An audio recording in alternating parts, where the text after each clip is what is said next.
You have the floor, Madam. Mr. President, members of the Court, it is a privilege to appear again before you on behalf of South Africa. But it's also tragic that we are back here 4 months after this Court first ordered provisional measures in this case against the State of Israel. South Africa is compelled to appear before you with this urgent request for provisional measures in circumstances where the alarm sounded by the Court on 28 March 2024 that, quote, all the indicators of genocidal activities are flashing red in Gaza, end quote, and in Rafah in particular, is sounding louder than ever before. This is because Israel has defied every single provisional measure indicated by this Court in its orders of 26 January and 28 March and in its decision of 16 February. As I stand before you today, Palestinians in Gaza are not safe. They are not secure. They are still being subjected to an ongoing and intensifying genocide at the hands of Israel. Their future hangs in the balance. Mr. du Plessis explained in his address the assault unfolding in Rafah, the last area in Gaza in which Palestinian life can meaningfully be sustained. The assault on Rafah, which has triggered this application, is inextricably linked to the ongoing genocidal conduct being committed across Gaza. Mr. President, I place before the Court again a map of Gaza. I remind the Court that Gaza is a narrow strip of land of approximately 365 square kilometers. It is just 6 kilometers wide. The length from top to bottom is just 44 kilometers, which is about the distance between this Court and Schiphol Airport. In South African terms, this is even less than the distance between Johannesburg and Pretoria. Rafah lies in the south of Gaza with an area of approximately 60 square kilometers. This time last year, Rafah was home to around 275,000 Palestinians. As a result of Israel's onslaught and its evacuation orders covering more than 3/4 of Gaza's total territory, 1.2 million additional Palestinians fled into Rafah under order of Israel as a place of last refuge. Now, Israel has issued further evacuation orders directing Palestinians to leave Rafah. In just the past week, 600,000 Palestinians have been forced to flee from Rafah, but with nowhere to go. There is a total collapse of infrastructure, of sanitation, of water, of food supply. In short, the conditions necessary to sustain life for the 2.3 million Palestinians in Gaza. The picture on the screen shows Palestinians last month starting to return to their homes after Israel's withdrawal of its occupation of Khan Yunis. As we can all see, there is nothing left. Israel's most recent actions in Rafah bring its coordinated plan aimed at the destruction of the essential foundations of Palestinian life in Gaza into horrifying focus. We are in the final stages of that coordinated plan, where the different actions of Israel, to use Lemkin's terminology, the systematic disintegration of the political and social institutions and the economic existence of national groups and the destruction of the personal security, liberty, health, dignity, and even the lives of Palestinians have led to the present precipice. Israel has the power over each and every Palestinian man, woman, and child in Gaza to determine if they live or how they die. History warns us what happens next. We cannot simply stand by waiting for that to happen again. It is not possible to recount every story of every Palestinian who is suffering at the hands of Israel's relentless genocidal campaign. Indeed, this court has held in Bosnian genocide that, quote, "It is sufficient to examine those facts that would illuminate the question of intent or illustrate the claim by the applicant of a pattern of acts committed against members of the group, such as to lead to an inference from such pattern of the existence of a specific intent." End quote. In these submissions, I show that Israel's genocidal acts against Palestinians in Rafah form part of a continuing, escalating pattern of conduct across Gaza that provides persuasive and consistent evidence of Israel's genocidal conduct. In light of these new facts, South Africa seeks an order from the court, the only order that will clearly protect what is left of Palestinian life in Gaza. It seeks an explicit order that Israel cease its military activities, not only in Rafah, but throughout Gaza.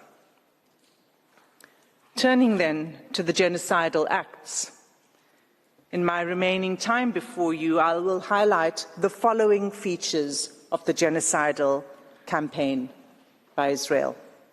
First, Israel has continued to kill Palestinians in Gaza, including women and children, at an alarming rate. Second, as a result of Israel's onslaught, Palestinians in Gaza are facing what the Under-Secretary General of the UN has described as the worst humanitarian crisis he has seen for more than 50 years. Third, Israel's systematic targeting and bombardment of hospitals and medical facilities and its throttling of humanitarian aid has pushed Gaza's medical system to collapse. Fourth, Israel's direct attack and siege of Gaza's biggest hospitals has led to the uncovering of mass graves, evidencing Israeli massacres of Palestinians seeking shelter and medical treatment. Finally, most recently, Israel has intensified its attacks in the north, while pressing on with its Rafah offensive, leaving displaced Palestinians nowhere safe to go. I will take these in turn. The first feature of the genocidal conduct, killing. Since South Africa appeared before the court on 11 January 2024, at least 11,500 Palestinians have been directly killed by Israel. The majority of these casualties are women and children, in an enclave where nearly 50% of the population are children. This onslaught has occurred despite the binding orders issued by this court and the binding Security Council resolution on 25 March 2024, demanding an immediate ceasefire for the month of Ramadan. In fact, as UNICEF pointed out, a double-digit number of children were killed within hours of that resolution. 2 mothers and 4 children are killed every hour. UNRWA head Philippe Lazzarini says, "There are no words left that can do any justice to the people of Gaza. The numbers of dead and injured defy comprehension. At least 35,000 Palestinians killed and 79,000 injured, with 10,000 more reportedly missing or under the rubble. Up to 1.7 million displaced, most multiple times, and more than 70% of all housing stock in Gaza and more than 80% in parts of northern region damaged or destroyed." The second feature is a humanitarian catastrophe. Israel's coordinated plan in Gaza has resulted in a humanitarian crisis, the crisis that this court warned about in January, February, and in March. What Palestinians in Gaza face has been described as, quote, apocalyptic levels of pain and injustice, given that food and other vital aid cannot get in and people, including the chronically sick and injured, cannot get out, end quote. These apocalyptic conditions look set to worsen, with Israel's ongoing attacks on the north, middle, and south, with full-blown famine in the north, moving its way south, and where Israel's blockade on food, fuel, and medical supplies continue. Gaza's children have suffered particularly severely. More than 14,000 have been killed. Thousands more have been injured or lost family members.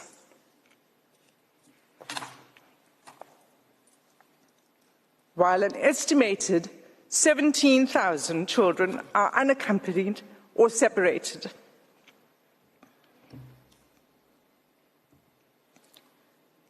Nearly all of Gaza's children have been exposed to traumatic experiences, the consequences of which will last a lifetime. Make no mistake, these conditions are a direct result of Israel's military onslaught on the besieged enclave, with full knowledge of the destructive consequences of this humanitarian crisis. In these circumstances, the thwarting of humanitarian aid cannot be seen as anything but the deliberate snuffing out of Palestinian lives. Starvation to the point of famine, obstructing aid in the face of famine, and killing of at least 200 aid workers. For the court's previous orders to be effective, for the provision of humanitarian aid urgently and at scale, Israel has to be ordered to stop its military offensive. The third feature of genocidal conduct relates to the crippling of Gaza's medical system. Israel's offensive on Rafah has further reduced access to health care in an already decimated health system. Only 2 out of 36 hospitals are located within the so-called humanitarian area designated by Israel. In just 6 days, between 6 and 12 May, Médecins Sans Frontières recorded that it was forced to suspend its life-sustaining activities at Al-Shabura Clinic, hand over its activities at Al-Emirati Hospital, and was forced to close its activities in Rafah Indonesian Field Hospital, as it could not guarantee the security and safety of patients and staff with the ongoing offensive. The assault on healthcare within Rafah is the culmination of a pattern of attacks on healthcare services in Gaza, through which the main hospitals across Gaza have completely stopped functioning. After Israel's military military seized the Rafah and Kerem Shalom crossings last week and prohibited the importation of life-giving fuel to hospitals on 13 May, the European Gaza hospital completely ran out of fuel and experienced a total blackout.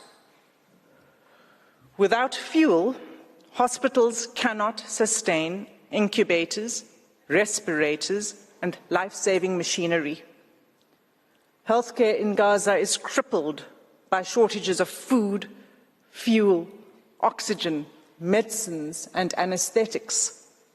The obstetric and maternity health system in Gaza is virtually non-existent, and every functioning medical facility is overwhelmed with patients. Babies continue to die of malnutrition and starvation.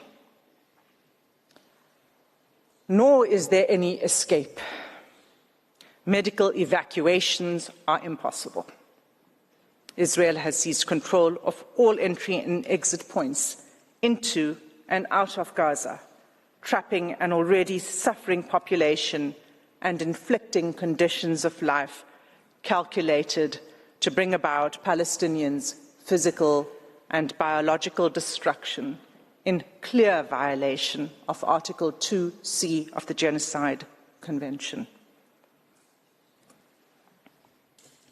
The fourth feature of genocidal conduct is the discovery of mass graves.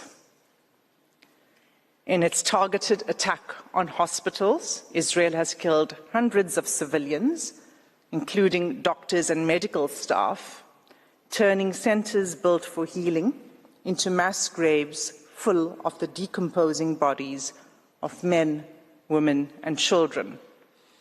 On 10 April, a UN inspection team reported that Khan Yunis was reduced to rubble and dirt, and returnees discovered ghastly scenes of unearthed mass graves containing the massacred bodies of the elderly, women, children, and men at Al-Nasser Hospital.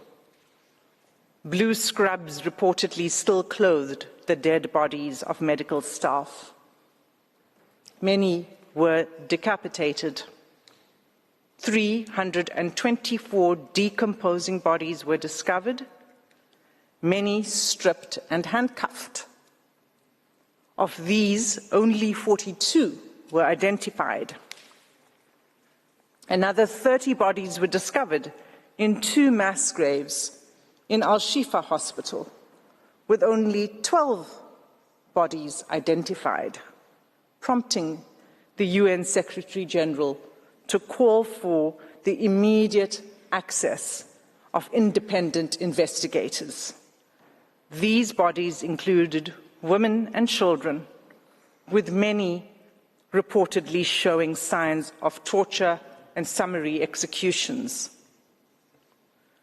The recent discovery of multiple mass graves, Israel's ongoing chokehold on information coming out of Gaza, and complete refusal to allow independent investigators in means that we will not know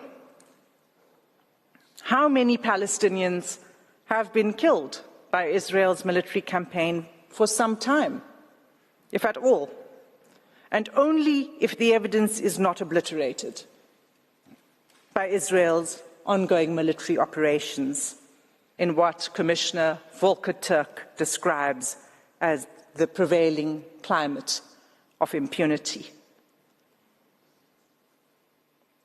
It is for this reason that South Africa seeks an order requiring Israel to facilitate the unimpeded access into Gaza of fact-finding missions, officials, investigators, and journalists. The fifth feature of genocidal conduct relates to Israel's intensified attacks in the north.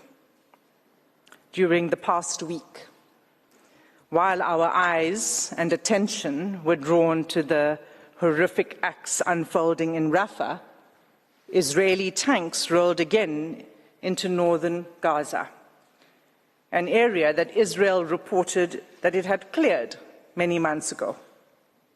On 11 May, Israel issued evacuation orders over 22 neighborhoods in Jabalia in northern Gaza. At least 100,000 people in the north have been forced to flee their devastated homes. That same day of the evacuation orders, Israel began a relentless assault on northern Gaza, killing Palestinian families in their homes and children near the Toba Mosque within the Jabalia refugee camp. Journalists report that they have no idea about the number of people killed in North Gaza for the past day, as medics are unable to move due to the heavy bombing. Many people are still trapped under the rubble, waiting for rescue, but no one is able to move under the rains of bombs. As I stand before you, Mr. President, it continues.